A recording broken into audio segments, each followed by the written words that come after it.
पूजा पर्वरे फल को बेसी प्राधान्य दिया जाए। फल सेवन करती, फल को पूजा करती, किंतु फल भी आमिष थाए ताहा एजाएं केही भी जानि नाहांती। तेबे फल सेवन करिबा पूर्वरु जानि रखंतु केउ फल आमिष आउ केउ फल निरामिष। एभली एक फल जहाकि आमिष रे जाउछि ताको पूजा पर्वरे खाइले व्रतधारीकर मारा हेब व्रत। जेतेबेले भी निरामिष खाद्य कथा आसे से समय फलगुड़ी को प्रथम प्राथमिकता दिया जाए। साधारणतः फलगुड़ी को निरामिष भाव में विवेचना करा जाए।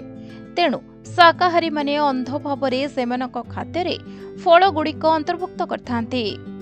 किंतु जदि आमे आपनकु कहिबु कि समस्त फलगुड़िक निरामिष नुहे तेबे आपण एहाकु विश्वास करिवे कि? जदि आपण समस्त फल को निरामिष बोली कहती तेबे यह भूल। एमिति एक फल रही जहाँ आमिष रे जाउछि। समस्ते निश्चित भाव में अंजीर ना शुणिथिबे। यह स्वास्थ्य पई अत्यंत लाभदायक एवं एहाकु खाइबा द्वारा अनेक समस्या उपशम होइथाए। साधारणतः एहाकु निरामिष भाव में विवेचना करा जाए कारण यह फल वर्ग रे रहिथाए। किंतु आपण जानिछन्ति कि फिग खाइबा द्वारा आपण एक मांसाहारी होई परिबे? तेबे आपणक मनरे प्रश्न आसुथिबो एहा केमिति संभव? तेबे आसंतु जानिबा अंजीर खाइले आपण किपरि मांसाहारी होई परिबे। मीठा एवं स्वादिष्ट अंजीर को एक आमिष फल भाव में विवेचना करा जिबार कारण होछि एहार परागण प्रक्रिया। वास्तव में अंजीर परागण पई बिरुडी प्रजातिर छोट छोट कीट उपरे निर्भर करे। एही कीट छोट छोट गर्त देई फल मध्य को प्रवेश करथांती।